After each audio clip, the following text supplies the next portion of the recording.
Hello friends, welcome to Yoututeria. मैं प्रवीण कुमार आप सभी का स्वागत करता हूं। आज के इस वीडियो में जो है महत्वपूर्ण सामान्य अध्ययन प्रश्न श्रृंखला का 32वां वीडियो। इससे पहले 31 वीडियो आपको अपलोड किए जा चुके हैं, जिसके लिंक डिस्क्रिप्शन में दिए जा रहे हैं। साथ ही साथ आपको हमारे करंट सेक्शन जो कि संडे स्पेशल के तौर पे दिए जाते हैं, उसके भी लिंक आपको डिस्क्रिप्शन में दिए गए हैं। और ये सारे जितने भी आपको अपलोड किए जाने वाले PDF हैं, इन सभी के PDF लिंक भी आपको डिस्क्रिप्शन के टेलीग्राम चैनल पर आपको मिल जाएंगे। तो हमारा टेलीग्राम चैनल है यूट्यूटेरिया टेस्ट सीरीज, वहाँ से जुड़ जाइए, वहाँ से आपको सारे PDF मिल सकते हैं। तो चलिए दोस्तों, शुरू करते हैं आज की श्रृंखला को और आते हैं सबसे पहले प्रश्न की ओर। पहला प्रश्न है, किस रीट के जरिए उच्च न्यायालय अपने अधीनस्थ न्यायालय को कानूनी कार्यवाही करने से रोकता है? तो वास्तव में रीट क्या होते हैं? तो ये उच्च न्यायालय एवं सर्वोच्च न्यायालय द्वारा जारी किए जाने वाले एक प्रकार की आज्ञाएं होती है, जिनकी संख्या जो है 5 है। तो रीट के कितने प्रकार हैं? तो 5 है, जिसमें बंदी प्रत्यक्षीकरण, प्रतिषेध, अधिकार परीक्षा एवं उत्प्रेषण है। तो कौन सा रीट है जिसमें उच्च न्यायालय अपने अधीनस्थ न्यायालय को आगे की कानूनी जो कार्रवाई है उसको करने से रोकती है? इसका सही उत्तर है प्रतिषेध। प्रतिषेध मतलब रोक लगाना। तो भारतीय संविधान के आर्टिकल 32 एवं अनुच्छेद 226 के तहत जो है क्रमशः सर्वोच्च न्यायालय एवं उच्च न्यायालय द्वारा 5 प्रकार के रीट जारी किए जाते हैं। इसमें से प्रतिषेध रीट जो होता है, जिसको प्रोहिबिटिशन कहते हैं, यह उच्चतर न्यायालय द्वारा प्रतिषेध रीट जारी किया जाता है जब कोई निचली अदालत या अर्ध न्यायिक निकाय अपने क्षेत्राधिकार का अतिक्रमण करके मुकदमे की सुनवाई करता है। तो ऐसे में उस पर रोक लगाने के लिए प्रतिषेध रीट जारी किया जाता है। तो ये आपको याद रहना चाहिए और सभी 5 प्रकार के रीट को अच्छे से पढ़ लीजिएगा, और क्योंकि ये प्रश्न बनते रहते हैं। दूसरा प्रश्न है, निम्नलिखित कार्यों में कौन सा एक कार्य भारत निर्वाचन आयोग द्वारा संपन्न नहीं किया जाता है? निर्वाचक नामावली तैयार करना यानी वोटर लिस्ट तैयार करना, पोलिंग बूथ का निर्धारण करना, आदर्श आचार संहिता का क्रियान्वयन करना और पंचायत चुनावों का निरीक्षण करना। तो निम्नलिखित में से कौन सा कार्य निर्वाचन आयोग द्वारा नहीं कराया जाता है? इसका सही उत्तर जो है वो है पंचायत चुनावों का निरीक्षण करना। पंचायत चुनाव से संबंधित कार्य राज्य निर्वाचन आयोग का अनुच्छेद 243 के तहत कार्य होता है। यानी जो पंचायतों के चुनाव होते हैं ये राज्य निर्वाचन आयोग द्वारा कराए जाते हैं, भारत निर्वाचन आयोग द्वारा नहीं। इसके अलावा अन्य तीनों कार्य जो है ये भारत निर्वाचन आयोग द्वारा मूल रूप से कराए जाते हैं।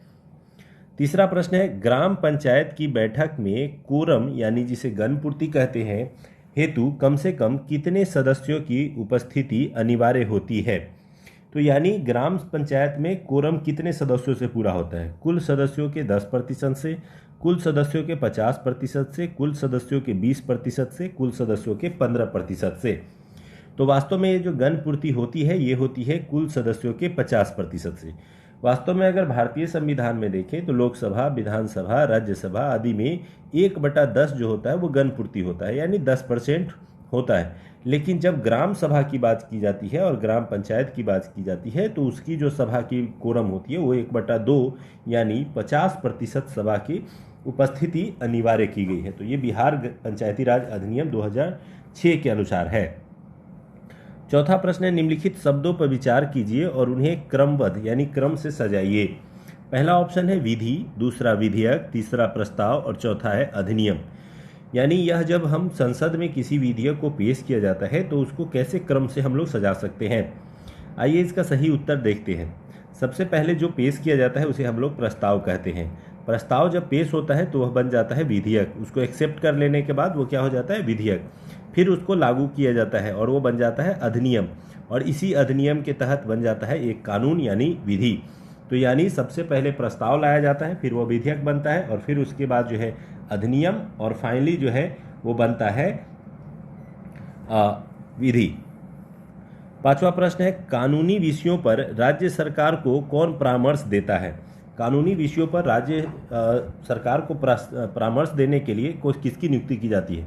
ऑप्शन है महान्यायवादी, दूसरा है महाधिवक्ता, तीसरा है उच्च न्यायालय का मुख्य न्यायाधीश और चौथा है इनमें से कोई नहीं।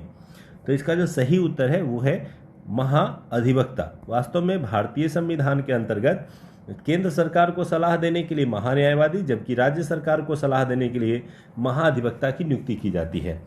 भारत का महान्यायवादी जो होता है वो आर्टिकल 76 के तहत भारत सरकार का विधि सलाहकार होता है, जबकि भारतीय संविधान के आर्टिकल 165 के तहत जो है राज्यपाल द्वारा महाधिवक्ता की नियुक्ति की जाती है और यह राज्य का सर्वोच्च विधि अधिकारी होता है तथा राज्य सरकार का कानूनी सलाहकार होता है। छठा प्रश्न है, भारत के राष्ट्रीय मानवाधिकार आयोग के विषय में निम्नलिखित कथनों में कौन सा सही है? पहला, इसका गठन 1993 में हुआ था। इसके अध्यक्ष एवं सदस्यों की नियुक्ति राष्ट्रपति के द्वारा की जाती है। NHRC का अध्यक्ष भारत का अवकाश प्राप्त मुख्य न्यायाधीश होता है। और चौथा है, उपयुक्त में से कोई नहीं, उपयुक्त में से सभी। तो इसका जो सही उत्तर है वो है उपयुक्त में से सभी। इसका गठन 1993 में हुआ था। इसके अलावा जो है इसका अध्यक्ष एवं सदस्य की नियुक्ति राष्ट्रपति के द्वारा की जाती है। इसके अलावा NHRC यानी नेशनल ह्यूमन राइट कमीशन का जो अध्यक्ष होता है वो अब मुख्य न्यायाधीश ही होते हैं जो अवकाश प्राप्त कर चुके होते हैं। आते हैं अगले प्रश्न की ओर। अगला प्रश्न है हमारा, भारत की संविधान सभा किसके द्वारा गठित की गई थी?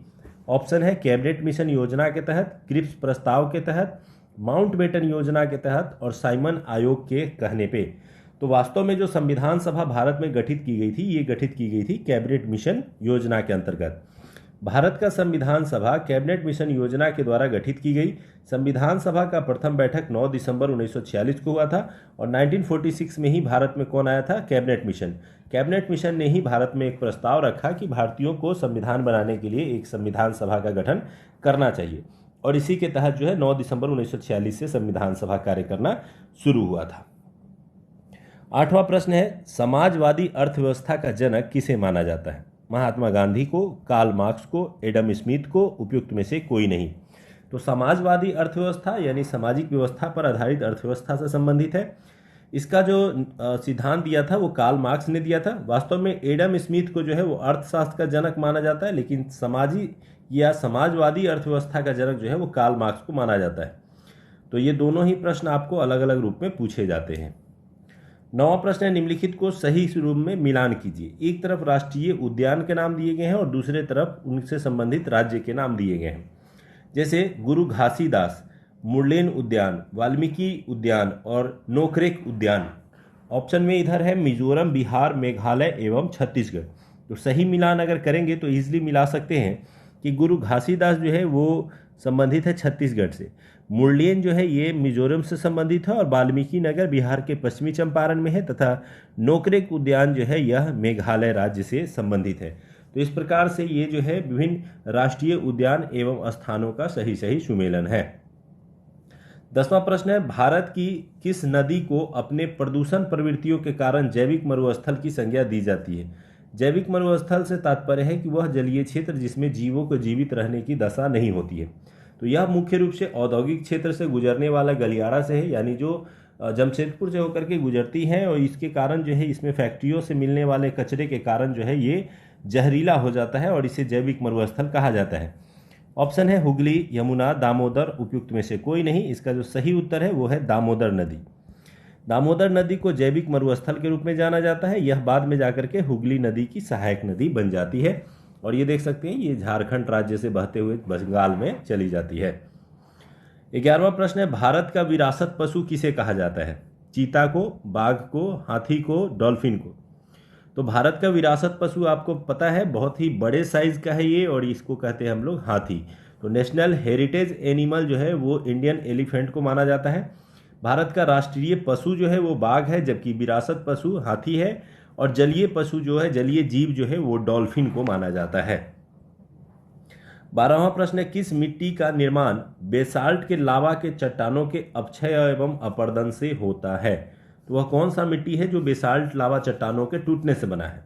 ऑप्शन है लाल मिट्टी, जलोढ़ मिट्टी, काली मिट्टी, लेटेराइट मिट्टी। इसका जो सही उत्तर है वो है काली मिट्टी। क्यों? क्योंकि बेसाल्ट चट्टाने जो है वो मुख्य रूप से ज्वालामुखी से बनने वाले चट्टाने हैं। बाद में ये टूट करके छोटे छोटे महीन कणों में बदलते हैं और ये काले कलर की होती है, जिसके कारण इनका निर्माण काली मिट्टी के रूप में होता है। यह मुख्य रूप से कपासी मिट्टी के रूप में भी जाना जाता है, इसे रेगुर मिट्टी भी कहा जाता है और यह जो है महाराष्ट्र, गुजरात, मध्य प्रदेश आदि राज्यों में मुख्य रूप से फैला हुआ है। काली मिट्टी कपास के लिए सबसे ज्यादा उपयुक्त मानी जाती है। 13वां प्रश्न है, किस मंडल को संवहन मंडल और अधोमंडल के नाम से भी जाना जाता है? तो तो आपको पता है कि पृथ्वी के ऊपर जो है विभिन्न परतें बनी हुई हैं और ये 5 परतें जो हैं इन्हें अलग अलग नाम दिया जाता है, क्षोभ मंडल, आयन मंडल, संवहन मंडल, इस तरह से। तो संवहन मंडल और अधोमंडल किसको कहा जाता है? ऑप्शन है समताप मंडल को, क्षोभ मंडल को, आयन मंडल को, मध्य मंडल को। इसका जो सही उत्तर है वो है क्षोभ मंडल। जो सबसे पृथ्वी से नज़दीक का मंडल है उसी को हम लोग क्षोभ मंडल कहते हैं। और ये क्षोभ मंडल जो है वो किससे बना हुआ है? तो ये बना हुआ है संवहनीय हवाओं वाले चलने वाली दशाओं से, जिसके कारण इसे संवहन मंडल या अधोमंडल कहा जाता है। मौसम से संबंधित जितनी भी घटनाएं होती हैं, जैसे ओला गिरना, कोहरा, वर्षा, आंधी, तूफान, बिजली चमकना, ये सारी की सारी घटनाएं जो है वो क्षोभ मंडल में ही घटित होती हैं, जिसके कारण इसे संवहन मंडल कहा जाता है। 14वां प्रश्न है, निम्नलिखित में से कौन सा सही सुमेलित नहीं है? मुड़िया जो है वो छत्तीसगढ़ राज्य से संबंधित है, रियांग त्रिपुरा से, गरसिया जो है वो हिमाचल प्रदेश से, जौनसारी जो है उत्तराखंड से संबंधित है। तो कौन कौन सही सुमेलित नहीं है? इसका जो सही उत्तर है गरसिया। गरसिया हिमाचल प्रदेश से जो है ये संबंधित है। गरसिया और सहरिया राजस्थान राज्य से संबंधित है, न कि हिमाचल प्रदेश से। तो कौन सुमेलित नहीं है? तो ये तीनों के तीनों सही सुमेलित है। और गरसिया जो है वो हिमाचल प्रदेश नहीं बल्कि राजस्थान से संबंधित है। 15वां है ग्रेट बैरियर रीफ। ये ऑस्ट्रेलिया में है और ये ऑस्ट्रेलिया के किस तट पे स्थित है? तो ग्रेट बैरियर रीफ जो है ये एक प्रकार का जो है मूंगे से बना चट्टान है और दुनिया का सबसे बड़ा मूंगे से बड़ा चट्टान है। और बहुत बार ये क्वेश्चन में पूछा गया है, यूपीएससी में भी कई बार पूछा गया है। तो ये दक्षिण पश्चिम तट पे है, ये उत्तर पश्चिम तट पे है, उत्तर पूर्व तट पे है, दक्षिण पूर्व तट पे है। तो ग्रेट बैरियर रीफ जो है अगर आप मैप देखेंगे तो आप आसानी से समझ सकते हैं, ये है ऑस्ट्रेलिया और ऑस्ट्रेलिया के ये यहाँ पे स्थित है। तो ये कौन सा एरिया कहलाएगा? ये हो गया आपका पूरब और ये हो गया उत्तर। तो ये उत्तर पूरब तट पे जो है ये स्थित है। Great barrier reef Queensland Australia के उत्तरी पूर्वी तट के समानांतर बनी हुई है। विश्व की यह सबसे बड़ी मूंगे की दीवार है। इसे पानी का बगीचा भी कहा जाता है, यानी बायोडाइवर्सिटी की दृष्टि से काफ़ी संपन्न क्षेत्र जो है इसे माना जाता है। तो कई बार एग्जाम में ये भी पूछा जाता है कि पानी में जो बायोडाइवर्सिटी का क्षेत्र होता है वो कौन सा क्षेत्र होता है? तो ग्रेट बैरियर रीफ, यानी इसको जो है हमने रीफ क्षेत्र के रूप में भी जाना जाता है। 16वां प्रश्न है, निम्नलिखित में से कौन सा एक सही सुमेलित नहीं है? यानी सही सुमेलित नहीं को ढूंढना है। नाइजीरिया की राजधानी अबूजा, बोत्सवाना गैबारोन, युगांडा की किंगाली और सोमालिया की मोगादिशु। तो ये आपको देशों की राजधानियों के नाम याद रखना हमेशा थोड़ा सा टफ रहता है। इसका जो सही उत्तर है वो है ऑप्शन सी, युगांडा की जो राजधानी है वो किंगाली नहीं बल्कि कंपाला है और जो किंगाली है वो रवांडा की है। तो इस तरह से बाकी तीनों सही सुमेलित है, जो गलत है वो ऑप्शन सी है। 17वां प्रश्न है, भारत का सबसे दक्षिणतम बिंदु इंदिरा पॉइंट कहाँ स्थित है? तो इंदिरा पॉइंट भारत के सबसे दक्षिणी साइड में यहाँ पर स्थित है। तो ग्रेट निकोबार में है, ये कार निकोबार में है, लघु अंडमान में है, लघु निकोबार में है। तो इसका जो सही उत्तर होगा वो क्या होगा? ग्रेट निकोबार। भारत की मुख्य भूमि के जो सबसे दूर का क्षेत्र है वो अंडमान और निकोबार है। तो निकोबार जो निचला हिस्सा है वही जो है मुख्य रूप से निकोबार द्वीप समूह का जो सबसे दक्षिणतम बिंदु है वो इंदिरा पॉइंट या पिग्मेलियन पॉइंट के नाम से जाना जाता है। ऐसे मुख्य भूमि का जो दक्षिणतम बिंदु है वो कन्याकुमारी है, जो कि यहाँ पर स्थित है। 18वां प्रश्न है, ग्लेशियर के पिघलने, वाष्पीकरण और हिम संखलन के कारण बर्फ कम होने को क्या कहा जाता है? यानी जो ग्लेशियर हैं वो पिघल जाते हैं, वहाँ पे बर्फ़ों की मात्रा धीरे धीरे कम हो रही, तो उसको क्या कहते हैं? अपक्षरण कहते हैं, प्लंकिंग कहते हैं, मोरेन कहते हैं, स्केर्टी कहते हैं। तो वास्तव में इसकी जो कहा जाता है इसे अपक्षरण कह करके संबोधित किया जाता है। ये आप देख रहे हैं, ये है ग्लेशियर में वाष्पीकरण या पिघलने अथवा अन्य कारणों से जो है बर्फ़ जो है वो टूट करके गिरने लगते हैं और धीरे धीरे इनका आकार खत्म होने लगता है। इस पूरे व्यवस्था को अपक्षरण कहा जाता है। आते हैं अगले प्रश्न की ओर।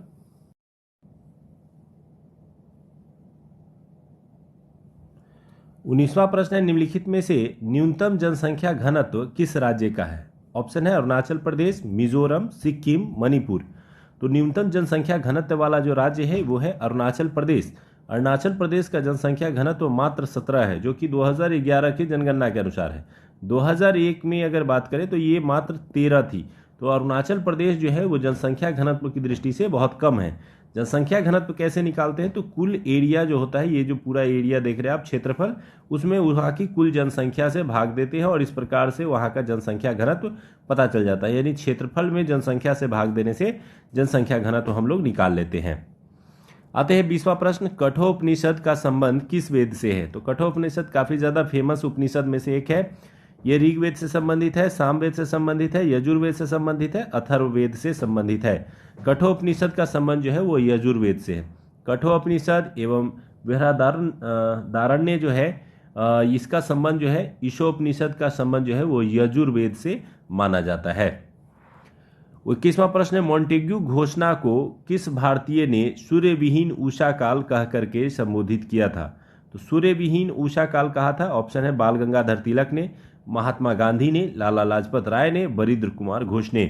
तो ये जो सूर्यविहीन उषा काल शब्द है ये शब्द संबंधित है बाल गंगाधर तिलक से। वास्तव में मॉन्टेग्यू की घोषणा 1917 में आई और इस घोषणा को भारतीय उदारवादियों ने मैग्ना कार्टा कहा, जबकि भारत के जो क्रांतिकारी थे जैसे बाल गंगाधर तिलक, उन्होंने कहा कि सूर्यविहीन उषा काल, यानी कल्पना की जा रही है प्रकाश की लेकिन सूर्य है ही नहीं, तो ऐसा प्रकाश है जो सूर्यविहीन है। तो इसी को कह करके एक तरह से इसका मजाक उड़ाया गया था। 22वां प्रश्न है, 1937 के प्रांतीय चुनाव में कांग्रेस पार्टी का चुनाव चिन्ह क्या था। आपको पता है कि 1937 में पहली बार भारत में जो प्रांतीय चुनाव कराए गए थे तो कांग्रेस ने 5 राज्यों में बहुमत प्राप्त की थी और 3 राज्यों में बहुमत नहीं प्राप्त की थी। इसके अलावा कांग्रेस ने जो है अन्य राज्यों में जो है बचे हुए राज्यों में समझौता करके जो है सरकार बनाया था। लेकिन उस समय जो कांग्रेस की चुनाव चिन्ह थी वो हाथ छाप नहीं था। तो ऑप्शन है पंजा, पीला बक्सा, उगता सूर्य, चरखा। क्या था उस समय कांग्रेस का चुनाव चिन्ह, तो वो था पीला बॉक्स। वास्तव में 1937 में प्रांतीय चुनाव में कांग्रेस का चुनाव चिन्ह पीला बक्सा था। इस चुनाव में कांग्रेस को 5 प्रांतों में बहुमत मिला था। पंजाब, सिंध तथा बंगाल में कांग्रेस को पूर्ण बहुमत नहीं मिली थी, जिसके कारण वहां पर सरकार नहीं बना पाई थी। 23वां प्रश्न है, रेशमी रुमाल षड्यंत्र, ये पहले भी हम लोगों ने डिस्कस किया हुआ है। ये किससे संबंधित है, मौलवी अहमदुल्ला से, मौलवी उबैदुल्ला सिंधी से, मौलाना बशीर से और खुदा बख्श सिंह से। तो वास्तव में जो रेशमी रुमाल षड्यंत्र है ये मुस्लिम देशों को भारतीय क्रांति में जोड़ने से संबंधित था और यही रेशमी रुमाल षड्यंत्र के रूप में जाना जाता है। ये संबंधित है मौलवी उबैदुल्लाह सिंधी से। तो मौलवी उबैदुल्लाह सिंधी जो है रेशमी रुमाल षड्यंत्र के प्रणेता थे। 24वां प्रश्न है, ब्लैक होल की घटना। ये आपने कई बार पढ़ा भी होगा कि ब्लैक होल की घटना हुई थी और ये ब्लैक होल की घटना कहाँ घटित हुई थी। ऑप्शन है ढाका में, मुंगेर में, मुर्शिदाबाद में और कोलकाता में। तो ब्लैक होल की जो घटना घटित हुई थी अंग्रेजों के समय में, ये घटित हुई थी कोलकाता में। क्या थी ये घटना, तो 20 जून 1756 को कोलकाता में जो सिराजुद्दौला थे, सिराजुद्दौला ने 146 अंग्रेजों को पकड़ करके एक छोटे से कमरे में बंद कर दिया।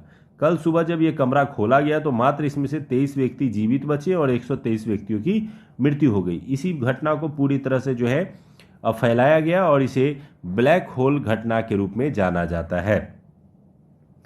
25वां प्रश्न है, भारतीय सिविल सेवा में सफलता प्राप्त करने वाले प्रथम भारतीय कौन थे। तो भारत में पहली बार जो सिविल सेवा की परीक्षा हुई, इस सिविल सेवा की परीक्षा में किस भारतीय ने सफलता दर्ज की थी। ऑप्शन है सत्येंद्र नाथ टैगोर ने, सुरेंद्र नाथ बनर्जी ने, सुभाष चंद्र बोस ने, तारकनाथ दास ने। तो भारतीय सिविल सेवा में चुने जाने वाले पहले व्यक्ति जो थे वो थे सत्येंद्र नाथ टैगोर। भारतीय सिविल सेवा में सफलता प्राप्त करने वाले सत्येंद्र नाथ टैगोर जो थे वे रविन्द्रनाथ टैगोर के बड़े भाई थे। इनका निधन 1923 में हो गया था। तो टैगोर परिवार के ही सदस्य सत्येंद्र नाथ टैगोर ने पहली बार जो है सिविल सेवा में सफलता पाई थी। 26वां प्रश्न है, शीत युद्ध से आप क्या समझते हैं, यानी कोल्ड वार जो हुआ था, ये कोल्ड वार से आप क्या जा समझते हैं। ऑप्शन है पूर्व एवं पश्चिम के बीच इसके कारण तनाव हुआ, पूंजीवादी तथा साम्यवादियों के बीच में वैचारिक दुश्मनी उत्पन्न हो गई, महाशक्तियों के मध्य एक प्रकार का तनाव बन गया और उपयुक्त में से सारी दशाएं उत्पन्न हो गई थी। तो कोल्ड वार जो है ये द्वितीय विश्व युद्ध के बाद का जो समय था, ये पूरी तरह से अमेरिका और रूस के बीच एक प्रकार का तनाव उत्पन्न हुआ था जिसे कोल्ड वार कहा जाता है। ये तीनों के तीनों कथन जो है ये कोल्ड वार को प्रदर्शित करने वाले कथन है। ये शीत युद्ध 1947 में शुरू हुआ, लेकिन जब सोवियत संघ का विघटन हुआ 1991 में तो ये कोल्ड वार पूरी तरह से खत्म हो गया। 27वां प्रश्न है, अगस्त 1947 में स्वतंत्रता दिवस के समारोह में निम्नलिखित में से कौन से नेता उपस्थित नहीं थे। तो 1947 में पहली बार जो आज़ादी का जश्न मनाया जा रहा था तो कौन वहां पे नहीं था। ऑप्शन है महात्मा गांधी, राजेंद्र प्रसाद, सरदार पटेल, ए एवं सी दोनों। तो जो उपस्थित नहीं थे वो है महात्मा गांधी। इसके अलावा जितने भी प्रमुख नेता थे वो सभी दिल्ली में उपस्थित थे। अगस्त 1947 में स्वतंत्रता प्राप्ति के अवसर पर महात्मा गांधी उपस्थित नहीं थे। वे बंगाल के नोआखली में होने वाले सांप्रदायिक दंगाओं को शांत करा रहे थे। आपको पता है कि जब भारत का विभाजन हुआ और भारत आज़ाद हुआ तो उस समय जो है भारत में हिंदू और मुस्लिमों के बीच जो है एक प्रकार का सांप्रदायिक दंगा उत्पन्न हो गया था और महात्मा गांधी ने ये स्वतंत्रता दिवस मनाने से ज़्यादा जरूरी इस दंगे को रोकना और जो पीड़ित लोग हैं उनकी मदद करना समझा और इसी कारण जो है वो नोआखली में जो है उस समय दंगा को रोकने का कार्य कर रहे थे। 28वां प्रश्न है, उस जनजाति का नाम बताएं जो ऋग्वैदिक आर्यों के पंचजन में संबंधित नहीं है। तो आपको पता है कि ऋग्वेद के काल में जो है 5 प्रकार के जनों को जो है आर्य की संज्ञा दी जाती थी। तो इस पंचजन में कौन शामिल नहीं है? ऑप्शन है पुरु, तुवर्ष, यदु, कीकट। तो इसमें जो शामिल नहीं था उसका सही उत्तर जो है वो है कीकट। वास्तव में जो पंचजन थे उसमें जो शामिल थे वो थे यदु, पुरु, अनु, तुवर्ष और द्रह्यु। ये सभी मिल करके जो है ये पंचजन कहलाते थे। ये पंचजन आर्य की श्रेणी में आते थे। कीकट इस श्रेणी में शामिल नहीं था। आते हैं अगले प्रश्न की ओर। 29वां प्रश्न है, गुप्त युग में भूमि राजस्व की दर क्या थी, यानी कितना प्रतिशत टैक्स लिया जाता था? ऑप्शन है 1/3, 1/4, 1/6, 1/8। पूछा जा रहा है गुप्त काल से। तो गुप्त काल और मौर्य काल के समय में ऋण का भार कम हुआ करता था और ये 1/6 हुआ करता था। यानी गुप्त काल में भूमि राजस्व की दर 1/6 थी।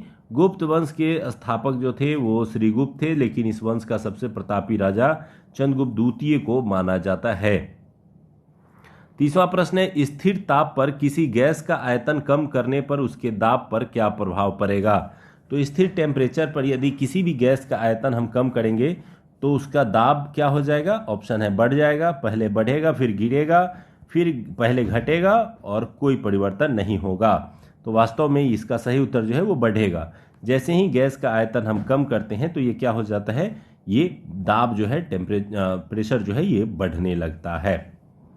31वां प्रश्न है, अग्निशामन वस्त्र किससे बनाए जाते हैं? यानी आग से जो क्षतिग्रस्त ना हो सके ऐसे वस्त्र जो है वो किससे बनाए जाते हैं? ऑप्शन है अभ्रक से, टल्क से, स्टीएटाइल से या एस्बेस्टस से। तो ये जो अग्निशामक वस्त्र हैं ये बनाए जाते हैं एस्बेस्टस से। अग्निशामक वस्त्र एस्बेस्टस से बनाए जाते हैं। 32वें प्रश्न की ओर आते हैं। 32वां प्रश्न है, निम्नलिखित में कौन सा रोग पुरुषों की तुलना में महिलाओं में बहुत कम होता है? ऑप्शन है निकट दृष्टि दोष, वर्णांधता, ब्रेन ट्यूमर और घेघा। तो कौन सा रोग जो है वो पुरुषों की तुलना में महिलाओं को नहीं होने के चांसेस होते हैं? इसका जो सही उत्तर है वर्णांधता होता है या कलर ब्लाइंडनेस होता है। ये मुख्य रूप से जो है ये पुरुषों में पाया जाता है। यह 0.5% महिलाओं में तथा 4% पुरुषों में पाया जाता है। यह एक प्रकार का अनुवांशिक रोग है जो कि ये भी कई बार एग्जाम में पूछा जाता है। इसमें लाल और हरा कलर में अंतर आदमी नहीं कर पाता है। 33वां प्रश्न है, ड्यूटेरियम की द्रव्यमान संख्या कितनी होती है? 1, 2, 3, 4। तो ड्यूटेरियम का नाम आपने सुना होगा भारी जल के रूप में और ये होता है D2O। तो यानी जो D का जो मान है वो कितना है? 2 है। तो D2O में D2O जो है वो भारी जल होता है और ड्यूटेरियम का जो है द्रव्यमान संख्या 2 होता है। 34वां प्रश्न है, उच्च ऑक्टेन ईंधनों के उत्पादन में उत्प्रेरक के रूप में किसका उपयोग किया जाता है? यानी उच्च ऑक्टेन ईंधन जो होते हैं उसमें एक प्रकार का उत्प्रेरक यूज किया जाता है। वो क्या होता है? H2SO4, H2O, HCl, HF। तो वास्तव में जो इसका सही उत्तर है वो है H2SO4। उच्च ऑक्टेन ईंधनों में उत्पादक में उत्प्रेरक के रूप में H2SO4 का प्रयोग किया जाता है। इसका उपयोग जो है हवाई जहाज के ईंधन में मुख्य रूप से किया जाता है। 35वां प्रश्न है, विद्युत और चुंबकत्व के बीच के संबंध को किसके द्वारा खोजा गया था? तो विद्युत और चुंबकत्व के बीच का जो रिलेशन है वो खोजा गया। ऑप्शन है मैक्सवेल, माइकल फैराडे, वोल्टा, डीजल। इसका जो सही उत्तर है वो है माइकल फैराडे। विद्युत और चुंबकत्व के बीच के रिलेशन को खोजने का काम माइकल फैराडे के द्वारा किया गया था। 36वां प्रश्न है, चालक का प्रतिरोध किससे बढ़ता है? लंबाई में यदि वृद्धि हो जाए, तापमान में वृद्धि हो जाए, अनुप्रस्थ काट क्षेत्र में कमी हो जाए, इस प्रकार से सभी। तो चालक का जो प्रतिरोध होता है, ये प्रतिरोध जब भी लंबाई बढ़ेगा तो बढ़ जाएगा, तापमान में वृद्धि से बढ़ जाएगा, अनुप्रस्थ काट क्षेत्र में कमी से हो जाएगा और इसमें से सभी से हो जाएगा। तो इसका जो सही उत्तर है वो है इनमें से सभी। किसी चालक में प्रतिरोधकता का सूत्र जो है वो R बराबर EL/A होता है। R जिसमें प्रतिरोध होता है, E जो होता है वो तार के पदार्थ की प्रतिरोधकता को दर्शाता है और A जो है वो तार के अनुप्रस्थ काट को दर्शाता है। यानी ये सभी जो है एक प्रकार से रिलेवेंट होते हैं, इसमें से किसी भी तरह से प्रतिरोध बढ़ाने के लिए उपयोग किया जा सकता है। 37वां प्रश्न है, निम्न में से कौन सा आभासी बल होता है जो केवल आभास होता है? ऑप्शन है अभिकेंद्र बल, अपकेंद्री बल, अपकेंद्री प्रतिक्रिया बल और प्रबल नाभिकीय बल। कौन सा एक आभासी बल की श्रेणी में आता है? इसका जो सही उत्तर है वो है अपकेंद्री बल, जिसे हम लोग सेंट्रीफ्यूगल फोर्स कहते हैं। वास्तव में वृत्ताकार पथ पर किसी भी वस्तु को अगर हम गोल गोल घुमाते हैं तो पथ पर केंद्र से बाहर की ओर लगने वाले बल को अपकेंद्री बल या इसी को हम लोग सेंट्रीफ्यूगल फोर्स कहते हैं। जब ये अंदर की ओर लगेगा तो सेंट्रीपिटल फोर्स कहते हैं। अपकेंद्री बल एक प्रकार का जड़त्वीय बल होता है, यानी घूमने के कारण, जड़त्व के कारण ये उत्पन्न होता है, इसीलिए इसे एक प्रकार से आभासी बल ही हम लोग कहते हैं। 38वां प्रश्न है, निम्नलिखित में से किस स्थान पर गुरुत्वाकर्षण बल का मान सबसे अधिक हो जाएगा? भूमध्य रेखा पर, कर्क रेखा पर, मकर रेखा पर, ध्रुव पर। तो वास्तव में जो गुरुत्वाकर्षण का बल का मान सबसे अधिक होगा वो होगा ध्रुवों पर। इसका जो सही उत्तर है वो ध्रुव पे। वास्तव में पृथ्वी का जो केंद्रीय भाग है, यहाँ से जो भाग जितना नज़दीक होगा वहाँ पर बल का मान उतना ज़्यादा होगा। चूँकि ध्रुवों की जो दूरी है वो सबसे कम है, इसलिए इसका मान ज़्यादा होगा और यहाँ पर जो है गुरुत्वाकर्षण का बल जो है वो मतलब सबसे ज़्यादा होगा और यहाँ दूरी सबसे ज़्यादा है, इसलिए यहाँ गुरुत्वाकर्षण बल का मान सबसे कम होगा और ये जो सेंटर है यहाँ पर शून्य हो जाएगा। तो पृथ्वी पर गुरुत्वाकर्षण बल सबसे अधिक ध्रुवों पर तथा न्यूनतम विषुवत रेखा पर एवं केंद्र पर शून्य होता है। 39वां प्रश्न है, सूर्य की किरणें किस प्रक्रिया द्वारा पृथ्वी पर पहुंचती हैं? तो यानी सूर्य से जो किरणें निकलती हैं वो किस विधि द्वारा जो है वो पृथ्वी तक पहुंचती हैं? ऑप्शन है विसरण द्वारा, विकिरण द्वारा, चालन द्वारा, संवहन द्वारा। तो चालन ठोस में काम करता है और संवहन जो है द्रव में, विसरण भी द्रवों में और विकिरण जो है ये हवाओं में या निर्वात में भी काम करता है। तो चूंकि सूर्य से प्रकाश पृथ्वी तक आने के क्रम में इसमें निर्वात हवा इससे गुजरना होता है और इस दौरान विकिरण विधि द्वारा जो है वो पृथ्वी तक पहुंचता है। 40वां प्रश्न है, स्वपरागन का परिणाम क्या होता है? यानी पुष्पों में कई बार स्वपरागन होता है, ये बहिः प्रजनन करता है, अंतः प्रजनन का कारण बनता है, विरल प्रजनन का कारण बनता है, अति प्रजनन का कारण बनता है। तो स्वपरागन जो है ये अंतः प्रजनन के लिए जो है वो जिम्मेवार होता है। यदि किसी पुष्प में परागन उसी के पराग द्वारा होता है तो उसे स्वपरागन कहते हैं। स्वपरागन का परिणाम अंतः प्रजनन होता है और जब मधुमक्खियों के माध्यम से या चिड़िया के माध्यम से परागन होता है तो वो उसमें बहिः प्रजनन की गुण पाए जाते हैं। 41वां प्रश्न है, प्रकाश संश्लेषण का प्रथम अस्थायी उत्पाद क्या होता है? स्टार्च, सुक्रोज, फॉस्फोग्लिसरिक अम्ल या ग्लूकोज। तो वास्तव में जो प्रकाश संश्लेषण का जो अस्थायी उत्पाद यानी फिक्स्ड जो है वो इनकम होता है, ये होता है फॉस्फोग्लिसरेलिक अम्ल। सजीव कोशिकाओं के द्वारा प्रकाशीय ऊर्जा को रासायनिक ऊर्जा में परिवर्तित करने की क्रिया को ही हम लोग स्पेशली प्रकाश ऊर्जा कहते हैं और इस प्रकार से ये जब मिलते हैं दोनों तो ये उत्पन्न करते हैं ग्लूकोज के रूप में। आते हैं 42वें प्रश्न की ओर, एमिनो एसिड की आवश्यकता किसके संश्लेषण के लिए होती है? तो एमिनो एसिड का उपयोग किसके संश्लेषण के लिए किया जाता है? ऑप्शन है लिपिड, प्रोटीन, कार्बोहाइड्रेट, एल्कोलाइड। इसका दूसरे तरीके से भी प्रश्न पूछा जाता है, जैसे पूछा जाता है कि प्रोटीन के संश्लेषण के लिए किसका उपयोग किया जाता है? इसका जो सही उत्तर है वो एमिनो एसिड जो है वो प्रोटीन के संश्लेषण के लिए उपयोग किया जाता है। हमारे शरीर में इसकी मात्रा जो है लगभग 14% होती है। आते हैं 43वें प्रश्न की ओर, डायस्टेट एंजाइम का स्रोत क्या है? अमाशय, अग्न्याशय, यकृत, लार ग्रंथि। तो डायस्टेट जो है वो एंजाइम का जो स्रोत है वो है लार ग्रंथि। डायस्टेट एंजाइम का स्रोत लार ग्रंथि है। यह स्टार्च को माल्टोज में तोड़ता है और इसे जो है वो कन्वर्ट करता है और ये पाचन क्रिया में सहयोगी होता है। 44वां प्रश्न है, वृक्क का प्रक्रियात्मक यूनिट कौन होता है? तंत्रिका तंत्र, ग्लोमेरुल्स और वृक्काणु यानी नेफ्रॉन और मूत्रवाहिनी। तो वृक्क का जो प्रक्रियात्मक यूनिट होता है ये होता है नेफ्रॉन। इसका जो सही उत्तर है वो नेफ्रॉन है। वास्तव में वृक्क यानी यहाँ पे आप देख रहे हैं किडनी, और इसका जो नेफ्रॉन होता है ये एक प्रकार का प्रक्रियात्मक यूनिट के रूप में कार्य करता है। 45वां प्रश्न है, मानव की पसलियां निम्न में से किसके साथ जुड़ी होती हैं? ऑप्शन है इलियम, स्कैपुला, क्लेविकल और स्टर्नम। तो वास्तव में जो ये पसलियां होती हैं ये जुड़ती हैं, और सबसे पहले तो जान लीजिए कि मानव में 12 जोड़ी पसलियां होती हैं, यानी कुल 24 पसलियां होती हैं, और ये स्टर्नम के सहयोग से जो है एक दूसरे के साथ जुड़ी होती हैं। ये जो बॉन्डिंग बनता है ये क्या कह लेते हैं, इसको स्टर्नम के द्वारा जुड़ी होती है। 46वां प्रश्न है, पूर्ति स्वयं अपनी मांग को उत्पन्न कर देती है। यानी अगर हम बाजार में सब्जी लेके जाते हैं तो अपने आप इसके खरीदार आ जाते हैं। यही ये एक इकोनॉमी का सिद्धांत है कि यदि हम किसी चीज़ की पूर्ति करेंगे तो स्वयं जो है वहाँ पर उत्पादक खरीदार जो है वो आ जाएंगे। ये कहलाएगा से का नियम, ग्रेशम का नियम, किन्स का नियम, उपयुक्त में से कोई नहीं। इसका जो सही उत्तर है वो है ऑप्शन ए, से का नियम। से के नियम के अनुसार पूर्ति स्वयं ही अपनी मांग उत्पन्न करती है। यह नियम वस्तु विनियम और मुद्रा विनियमन दोनों पर लागू होता है। 47वां प्रश्न है, टाइगर मैन ऑफ इंडिया के नाम से किसे जाना जाता है? मेघा पाटेकर को, कृष्णा सेन को, राजेंद्र सिंह को, कैलाश सांखला को।